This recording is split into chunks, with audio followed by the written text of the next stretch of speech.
सुप्रभात बच्चों। आज की कक्षा में आप सभी का हार्दिक अभिनंदन है। प्यारे बच्चों, मैंने आपकी हस्तलेख देखी, आप बहुत ही सुंदर लिखते हैं, तो मैंने सोचा क्यों ना आज की कक्षा में आपको मैं कोई कहानी सुनाऊं और कुछ पढ़ने के लिए भी आपको कार्य दूं। बच्चों, आपको कहानियां सुनना पसंद है ना? तो आज की कक्षा में हम कहानी पढ़ेंगे और कहानी से प्राप्त सीख को अपने जीवन में भी उतारेंगे। और इसके अलावा मैं आपको कुछ पढ़ाऊंगी भी, और जो चीज आपको पढ़ाऊंगी, जिस तरह से उच्चारण करूंगी, आप उसी तरह से उच्चारण कीजिएगा। और ऑडियो के माध्यम से 1 मिनट या अधिकतम 2 मिनट आप रिकॉर्ड करके मुझे भेजिएगा कि आज की कक्षा में आपने क्या क्या सीखा। सुप्रभात बच्चों, आज हम सभी इस कक्षा में मात्राओं का प्रयोग, इसकी पुनरावृत्ति करेंगे। हमने पाठ 1 से लेकर पाठ 8 तक सभी मात्राओं से संबंधित शब्दों को पढ़ा है, उनका प्रयोग पढ़ा है, और आज की कक्षा में हम उन सभी की पुनरावृत्ति करेंगे। प्यारे बच्चों, आप ध्यान पूर्वक इन मात्राओं और इन शब्दों को देखिएगा, ताकि भविष्य में आपको किसी प्रकार की कोई समस्या ना हो।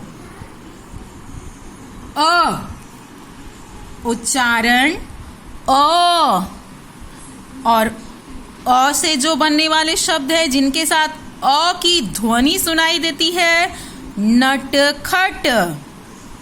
नटखट, देखिए, न ट ख ट, झटपट।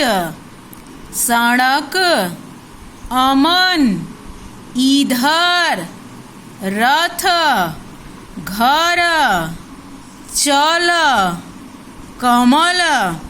प्यारे बच्चों, अ की कोई मात्रा नहीं होती है, यह मैंने आपको बताया है। अ प्रत्येक व्यंजन के साथ अपने आप उच्चारित होता है। व्यंजन का मतलब हुआ न, ट, ख, ट। जितने भी आपको ये शब्द दिख रहे हैं ना बच्चों, इन्हीं को, प्रत्येक को हम व्यंजन कहते हैं। जैसे झ, ये व्यंजन है। ट, ये भी व्यंजन है। प, ये भी व्यंजन है। श, ये भी व्यंजन है। ड़, ये भी व्यंजन है। क, ये भी व्यंजन है। ये सारे के सारे क्या हैं?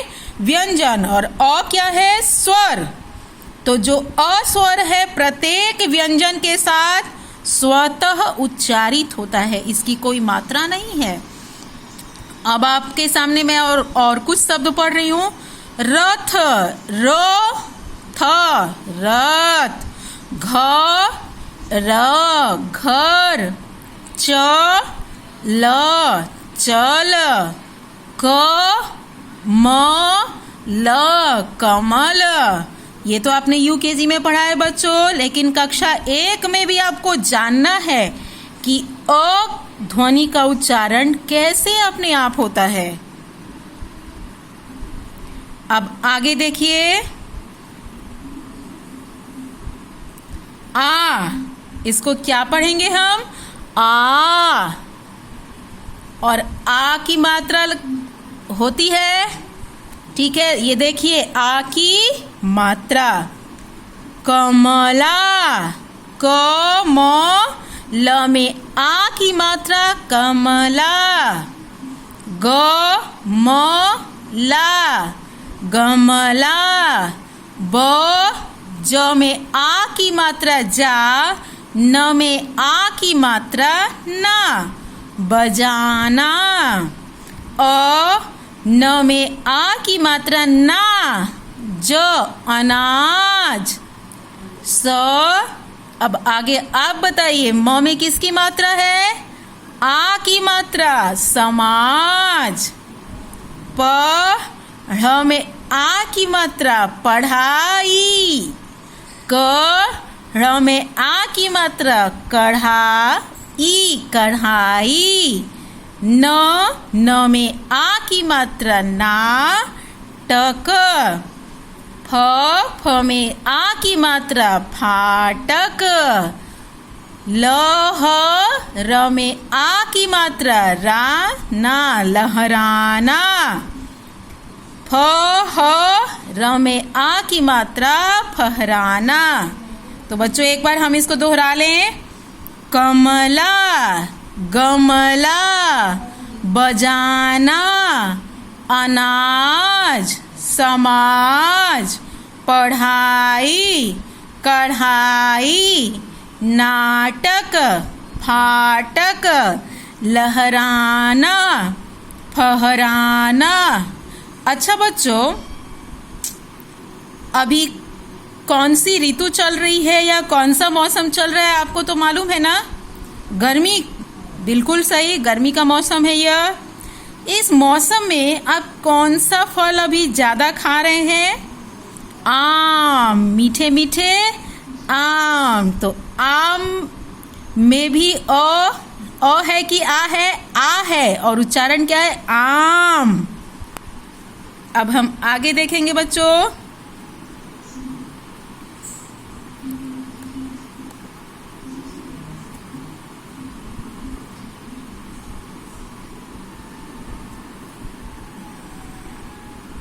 अब हम किसकी मात्रा पढ़ने जा रहे हैं? ये कौन सी ई है? बताया है मैंने आपको। कौन सी ई? यह है ह्रस्व ई। कौन सी ई? ह्रस्व ई, छोटी ई। और इसमें देखिए यह जो छोटी ई है इसकी मात्रा कौन सी है? इसकी मात्रा बच्चों ये है, ये है, ये। ठीक है बच्चों। अब ये जो छोटी की मात्रा है इसका उच्चारण कैसे करते हैं? ह्रस्व ई। जब ह्रस्व बोला जाए ना मतलब कि कम उच्चारण। बारिश, क्या इसको पढ़ेंगे? बारिश। किताब, धनिया, टिकट, विकट, हिरण, किरण, चिड़िया, नारियल, कवि, रवि, छवि। और अब हम इसको मात्रा के साथ पढ़ेंगे।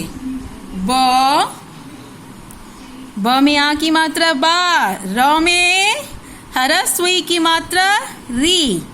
श बारिश। और बच्चों ये है श, इसको पढ़ेंगे श। क में ह्रस्व ई की मात्रा की। ताब किताब। न में ह्रस्व ई की मात्रा नी या धनिया। ट में ह्रस्व ई की मात्रा टी कट टिकट। व में ह्रस्व ई की मात्रा वी कट विकट। ह में ह्रस्व ई की मात्रा ही न हिरण। आपने देखा है बच्चों जू में? अच्छा, हिरण जब देखा है तो किरण भी पहचानते होंगे। किरण किसको बोलते हैं? सूर्य की किरण। किरण का मतलब रश्मि, रश्मि का मतलब किरण। तो सूर्य की किरणें आपके घरों में आती है ना? किरण। च में ह्रस्व ई की मात्रा ची। ड़ में ह्रस्व ई की मात्रा ड़ी। य में आ की मात्रा चिड़िया। न में आ की मात्रा ना। र में ई की मात्रा री यल नारियल। और बच्चों इसके बाद आता है कवि। कवि, रवि, छवि। तो बच्चों अभी हम कौन सी ई पढ़ रहे थे? हम पढ़ रहे थे ह्रस्व ई। अब इसके बाद हम पढ़ेंगे दीर्घ ई। कौन सी ई? दीर्घ ई। इसके पहले हमने पढ़ा ई और अब हम पढ़ेंगे ई। पहले पढ़ा ई, बाद में पढ़ेंगे ई। तो अब आप इसको पढ़िए। दीर्घ ई ई तीर, खीर, नीली पीली, हीरा खीरा, जीरा, माली जाली, शीशा पपीता, नाशपाती, ककड़ी, मकड़ी, मछली, दीवार। और बच्चों, ये जो दीर्घ ई है इसकी मात्रा इस तरफ से, ये कौन सा तरफ है? ये दाहिना तरफ है, ये बाद में लगता है। और जो हमने पहले पढ़ा था छोटी ई हर्ष वही, उसकी मात्रा किस तरफ से लगती है? उसकी मात्रा इधर से लगती है। तो इस बात का ध्यान रखिएगा। और उच्चारण में भी अंतर है। तीर, खीर, नीली पीली, हीरा खीरा, जीरा, माली जाली, शीशा पपीता, नाशपाती, ककड़ी मकड़ी, मछली दीवार। तो बच्चों, ये हो गई दीर्घ ई। अब हम पढ़ेंगे ह्रस्व ऊ। और ये किस चीज का चित्र दिख रहा है? ये क्या है? सुराही। और ये है सौ, ठीक है। और ये है ह्रस्व ऊ। और ह्रस्व ऊ की मात्रा मैंने बताया है ना, ऐसे ऐसे लगती है नीचे से। और इसको पढ़ेंगे ऊ। सुराही, साबुन, गुलाब, गुड़िया, सुपारी, पुजारी, धनुष, दातून, झुमका, चूहिया। फिर से एक बार पढ़ लें। सुराही, साबुन, गुलाब, गुड़िया, सुपारी, पुजारी, धनुष, दातुन, झुमका, चूहिया। तो बच्चों, आज की कक्षा के लिए इतना ही। अब हम अगली कक्षा में दीर्घ ऊ से पढ़ेंगे। और अब मैं आपको कहानी सुनाने जा रही हूँ। ध्यान पूर्वक कहानी को देखिएगा और समझिएगा।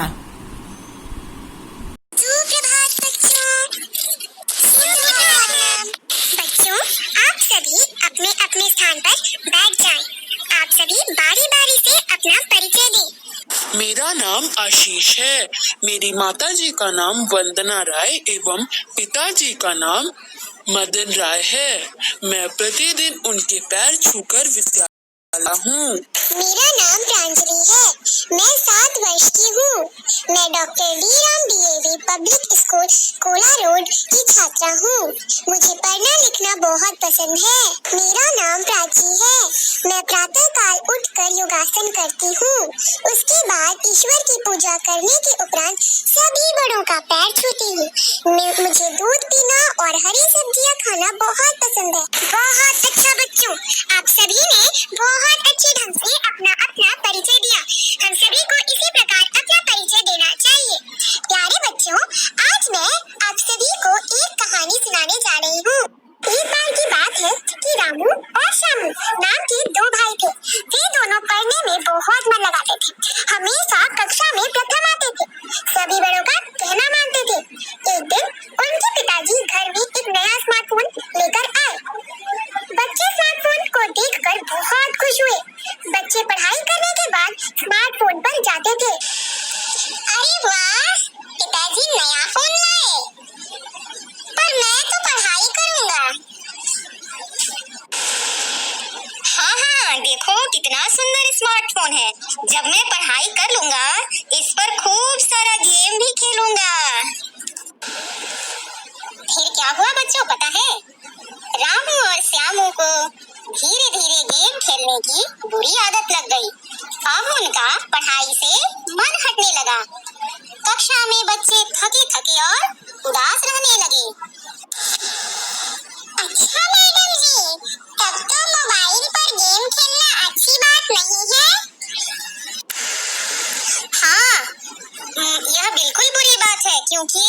मोबाइल पर लगातार गेम खेलने से पिताजी ने कहा था कि आंखें भी खराब हो जाती है। अरे, मुझे तो आज तक पता नहीं था। मैं भी मोबाइल पर गेम खेलता हूँ। मैडम जी, अब आगे की कहानी तो सुनाइए। रामू, अब मेरा पढ़ाई में बिल्कुल मन नहीं लगता। हाँ, तुम ठीक कह रहे हो। कल रात को मैंने गेम खेला, उससे मेरा सिर भारी हो गया और मेरा तो आज बिल्कुल भी पढ़ने को मन नहीं कर रहा है। अब हम क्या करें? अध्यापिका जी ने हमें कहा था कि आज टेस्ट के लिए पढ़ाई करके आना है। हाँ, तुम ठीक कह रहे हो। जब पिताजी और माताजी को यह बात पता चलेगी तो उन्हें बहुत दुख होने लगेगा। प्यारे बच्चों, इस प्रकार से बच्चों को भी अपनी गलती का एहसास हुआ, क्योंकि धीरे धीरे पढ़ाई से उनका मन हटने लगा था।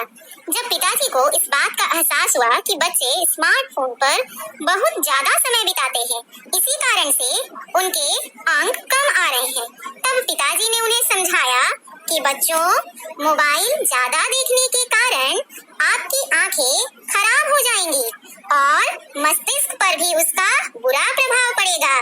बच्चे समझदार थे, अतः उनकी बातें समझ गए और वे मोबाइल पर गेम खेलना बंद कर दिए। इस प्रकार बच्चों, मोबाइल पर अपना अधिक समय न देते हुए केवल पढ़ाई की चीज देखें और फिर उसे रख दें। मैडम जी, आज आपने हमें बहुत अच्छी कहानी सुनाई। हाँ, हमें भी सीख मिली कि मोबाइल पर अधिक हमें गेम नहीं खेलना चाहिए, केवल पढ़ाई की चीजें देखनी चाहिए। हाँ मैडम जी, मैं क्षमा चाहता हूँ। अब से मैं भी पढ़ाई पर अधिक ध्यान दूंगा और गेम बिल्कुल नहीं खेलूंगा। आज की कक्षा हमें बहुत अच्छी लगी। धन्यवाद मैडम जी। बच्चों, आप सभी का भी धन्यवाद। और प्यारे बच्चों, आज का गृह कार्य आपको अपनी उत्तर पुस्तिका में इस प्रकार से लिखना है। पहला, इस कहानी से आपको क्या सीख मिली? दूसरा, अपना परिचय आप 5 वाक्यों में दें। धन्यवाद बच्चों, आप सभी का दिन मंगलमय हो।